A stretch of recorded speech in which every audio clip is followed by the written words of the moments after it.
Doctors share the most insane thing they've seen go down in the delivery room. His heart sank when he saw the doctor's eyes. One of my friends, who is very white and a soldier in the army, was sent back home from his deployment to be with his wife for the birth of their child. His wife is also white. The baby was not white. The baby was black. Very black. Long story short, the wife had fooled around with a guy right after my buddy went out for his deployment. And when she found out she was pregnant, she figured there was a 50-50 chance it was her husband's child and not from her other lover. She said, "I'm just going to tell him it's his baby and hope it all works out." It didn't. My buddy said his heart sank when he saw the doctor's eyes. The doctor saw the baby was black before he did, and the doctor knew it was about to get messier than it already was. After the divorce, the baby's mother became a complete train wreck, and the father was nowhere to be seen. So my buddy ended up adopting the baby that was not his. The father gave the doctor an ultimatum of his own. This was my husband's birth in 1944.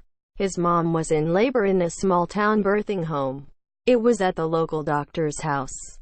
His mom was in a back room with the doctor and a nurse. My father-in-law was in the doctor's living room, which served as a waiting room. The doctor came out and told him there were complications and that he could save the mom or save the baby, but he had to choose. My father-in-law got up, walked out, got a weapon out of his truck, and came back in. He pointed the barrel at the doctor and said both better live or the doctor wouldn't. He then sat down on the couch. The doctor went back into the room with the laboring mother and ended up pulling the baby out with forceps. Mother and baby lived. So did the doctor. He was convinced the baby wasn't his. When I was in nursing school, we only had one clinical day dedicated to labor and delivery. Well, my day had gotten canceled and moved because of a blizzard. So my makeup day was at an inner-city hospital instead of the nice suburban hospital I had gotten for the rest of my rotation. On the day of my clinical, I was paired with a young teenage couple. The girl was on her fourth pregnancy, though it was only the second full-term pregnancy as the others were aborted. The baby daddy was miserable the entire time, saying things like, "Can I just leave and come back later?" He got into a screaming match with the girl's mom when she told him to stop complaining. As soon as that baby popped out and the dad held it, he handed it back and said, "This ain't mine," and left the room. The poor girl was hysterical, crying. He came back and started screaming at her for cheating because the baby was too light-skinned. Everyone was saying babies all come out white, but he started yelling at everyone who said that. He said he wouldn't see either of them until he had a paternity test in his hand and left. He never came back. I think you forgot something. One of my coworkers is about to become a dad, and so his wife has been spending a lot of time at their local hospital. His wife has heard some pretty crazy stories from the nurses, including this one. One day a guy came running down the ward hallway screaming for help that his wife was in labor and they needed the doctors to come quickly. The nurses looked around curiously and asked him, "Okay, so where is she?" Single quote. The color drained from the husband's face as he thought it over. He yelled, "Oh no," as he ran out of the hospital. 40 minutes later, the husband returned with wife in tow. In his initial rush, he'd packed a change of clothes, the car seat, camera gear, and hightailed it to the hospital while leaving his wife at home. Quote, "The actual father couldn't make the call." Where to start? 1. Baby daddy and grandma are in the delivery room. We're setting up the table to deliver and cheerfully ask, "Okay, dad, want to cut the cord?" Baby daddy loses his cool. "Not if this she-devil is in the room," and points to the grandma. They get into a yelling match, and meanwhile the patient and I make awkward eye contact while the nurse and the other resident try to calm them down. We deliver the baby and I cut the cord. 2. Couple with no prenatal care shows up in labor. End up needing a C-section. We get the baby out and I'm closing up when the baby daddy starts yelling at us and accusing us of being not real doctors. We keep on going and ignore him. Monsieur, he demands to talk to the CEO of the hospital and keeps on standing up and looking over the drape. At one point, he is behind me until the nurse gets him to sit down. Finally, we finish up as he's yelling at us. She never shows up for follow-up appointments but later ends up with a surgical site infection. They try to sue us. I always wonder if there was some underlying abuse there. 3. Mom asks if the baby is mixed in front of baby daddy who is the same race. 4. Baby daddy asking for paternity tests the minute baby is born. Chill. 5. Crunchy granola couple come in to see if mom is in labor. They pass out pamphlets for their birth plan. It's made to look like a playbill. Cute. Start to read it. Nothing seems too off. They want to wash the baby. They don't know if it's a boy or girl and want dad to announce. Except I get to the end and they specifically request no verbal communication with Monsieur. All communication must go through dad. No referring to the baby as baby. Refer to the baby as special soul. Those requests were quickly ignored. 6. I'm doing an initial prenatal visit for a mom on Suboxone. Good for her. Trying to get over her addiction. She seems motivated. She's excited. Baby daddy seems excited. Both seem like a cute couple. I'm doing a quick ultrasound in the room and he randomly asks, "So can you tell me who the dad is?" Single quote. You need a DNA paternity test for that. Mom looks shocked. Well, let's do it. We don't do them until the baby is born. The method for doing it before delivery has risks associated with it, so we don't do genetic testing unless we think there's a risk of a birth defect. Then why am I here? Single quote. Mom is bawling at this point. I ask him to leave. 7. This is sad. Mom comes in on coke with an abruption. Kid gets delivered by emergency section and goes to NICU.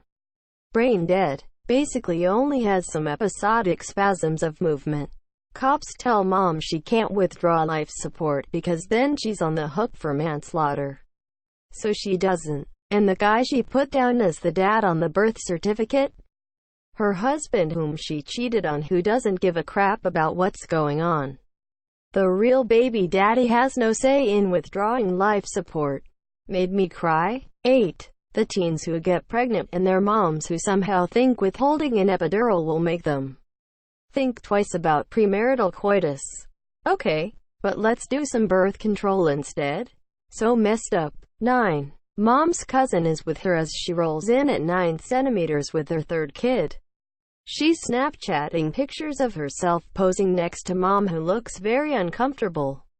We deliver baby whom she deems her hot little nephew. Ma'am, he is 5 minutes old. 10. Med student gets recognized by baby daddy as he helped deliver his other baby mama. Always wear a seatbelt. When I was an intern, we had a woman who was 8 months pregnant get crushed in the head-on collision. The mom was pulseless on the scene, so EMS brought her in immediately. We had about a 60-second warning in the emergency room to get the OB/GYN crash team and the NICU response team down. It was clear the mom wasn't going to make it, but we had to try to keep her alive so we could do a perimortem C-section to get the kid out alive.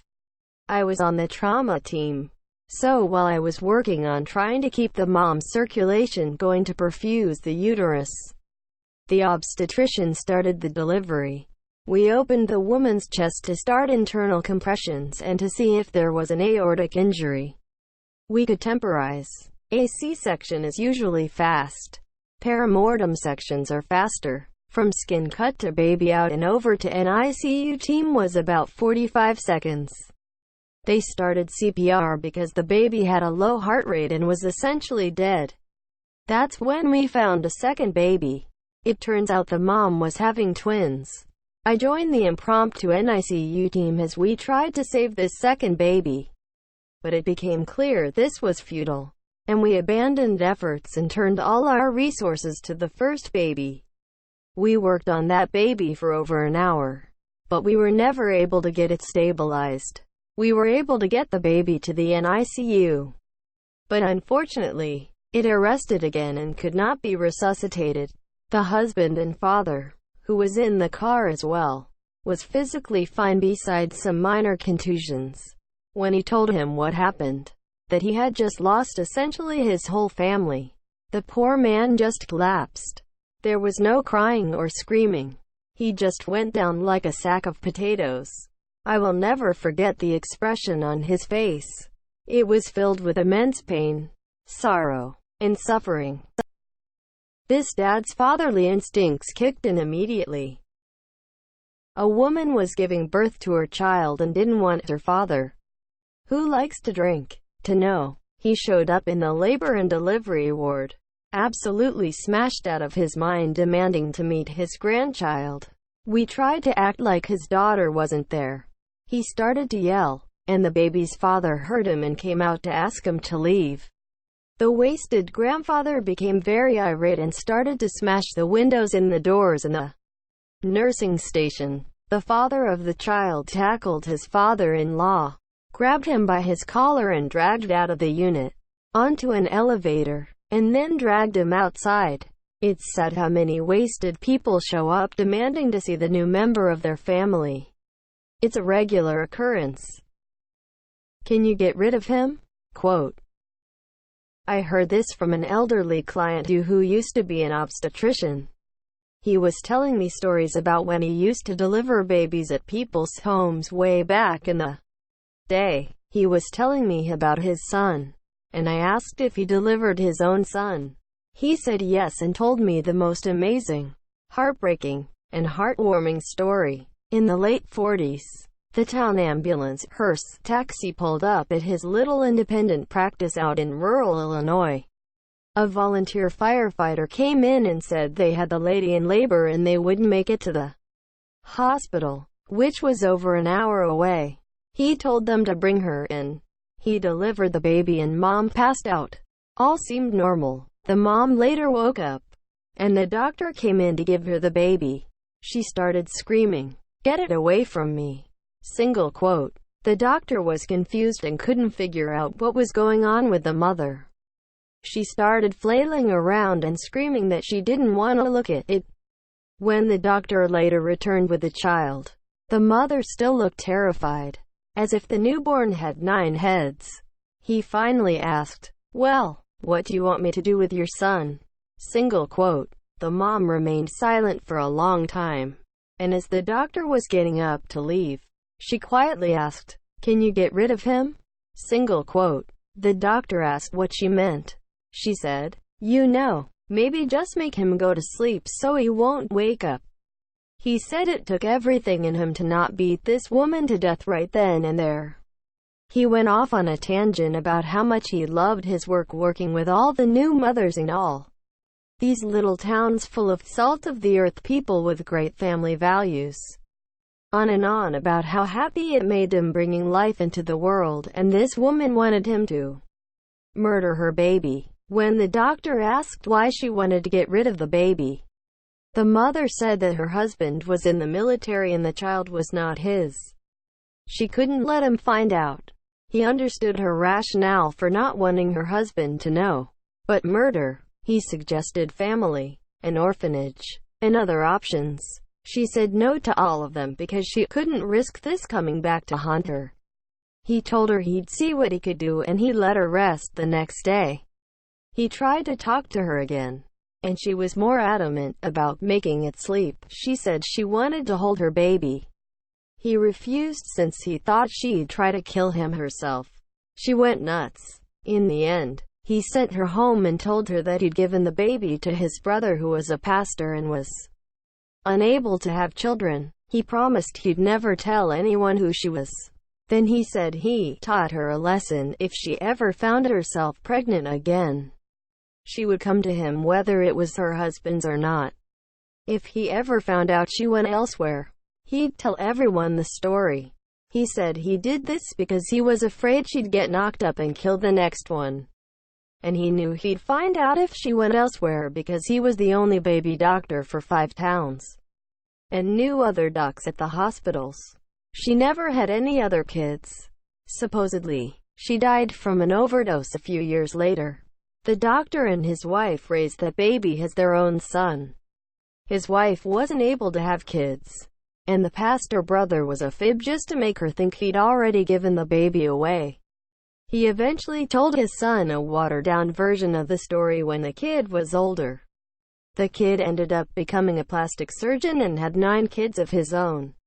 He's doing very well. He's very happy. And he probably never would have had a shot had that small-town fireman tried to press onto the hospital and wound up delivering the kid in the middle of nowhere. He was convinced she would have delivered and then smothered the baby by the time they got to the hospital. Arrested the day he became a father. We caught a man cracking open the anesthesia car and stealing medication while his wife was in labor with his child. When the police came to arrest the man, he was sobbing and kept saying over and over, "Y'all aren't going to let me see my baby be born." The arresting officers were both like, monsieur, nope, you should have thought about that before. Don't lose your head." A doctor was delivering the baby via vacuum extraction, and the suction cap came off the baby's head. The baby's father thought the doctor had pulled the infant's head off, so he punched the doctor in the jaw. The doctor went straight down to the ground like a felled tree. Much yelling ensued, and people had to hold the father back before he finally realized that the baby was fine and that its head was still attached. The unconscious doctor was pulled into a chair, and another physician came in to finish the delivery. We had to have a quick and frantic conversation at the nurse's station about whether to allow the father to remain in the room. We decided that from his vantage point, it may have appeared that the baby's head had been removed and that he had a momentary loss of reason. Once the father realized his mistake, he was horrified at what he'd done and was profoundly apologetic.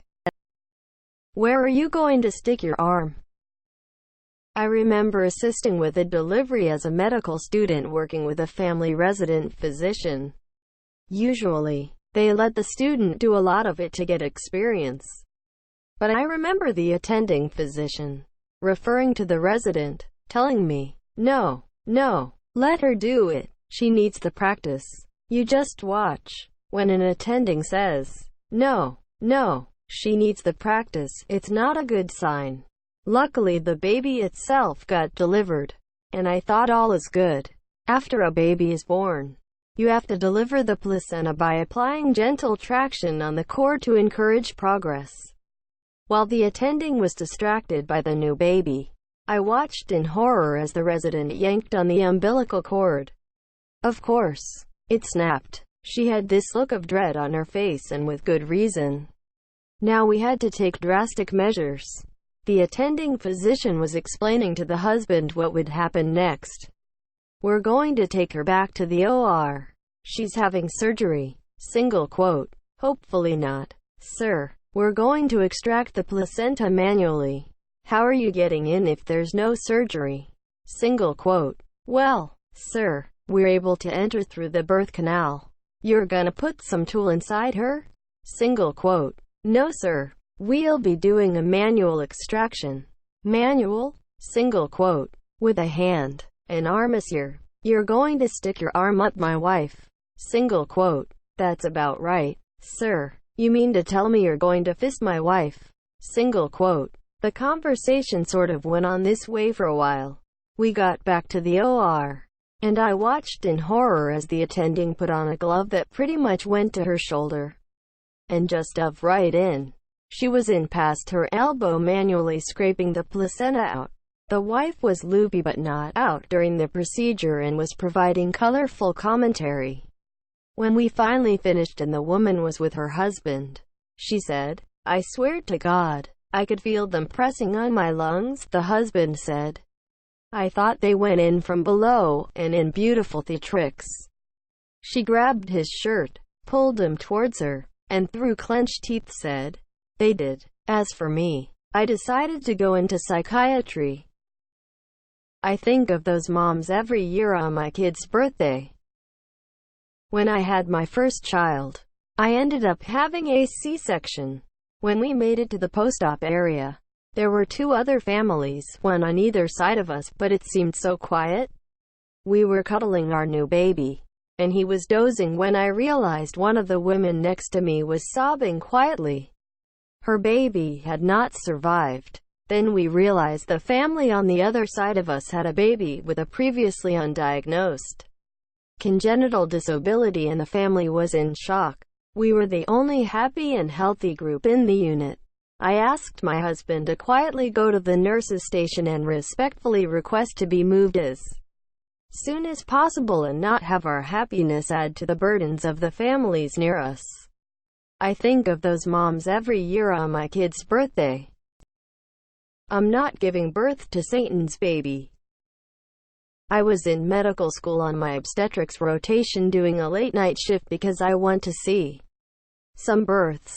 A schizophrenic woman in her 20s came in, laboring with her sixth child. Police had to break her door down because she went into labor and continuously screamed, "I'm not giving birth to Satan's baby. This is Satan's baby." The doctor on rotation looked unamused and said to the nurse, "Sedate her a bit. We'll do a C-section if she refuses to push." After about 30 minutes, the doctor told me to go in and do a pelvic exam and to give him a report on her status. He went in with me, and then got called out as I was putting on gloves, saying he'd be back in a minute. I introduced myself to the patient, explained what I was doing, and started the examination. I felt a contracting sensation, and the next thing I know, a baby's head pushed out into my hands. I was in shock, staring at the baby when I started to scream, "I need some help here." Single quote. Both mother and child were healthy. After everything settled down, the mother approached me and said, "What's your name? I'll name it after you." It was a boy, and I am female, but she insisted I give her my name. I didn't want to mess up this kid's life, so I said, "Henry." Fistfight in the birthing ward.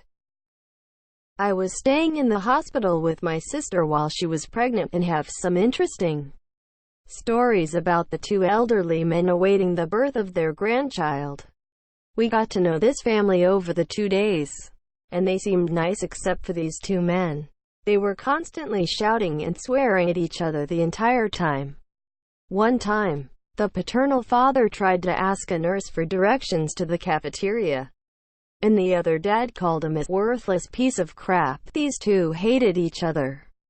It was mental. They broke out into a full-on fistfight in the hallway and ended up knocking over some cleaning supplies. I had to help break up the fight. Let me remind you that these two were 67 and 75 years old. The hospital staff asked them to leave as they were stressing out on the patients, which is the last thing a woman in labor needs. The hospital staff asked me to make sure the two men actually left the building. And when they got to the parking lot, they started going at it again. I had to break it up again. And just before security arrived, one old guy got into a wheelchair and claimed that the other tried to flip him over. The other grandfather then walked up to the guy in the wheelchair and punched him in the face. Then the guy got up, and yep, you guessed it, they started fighting again.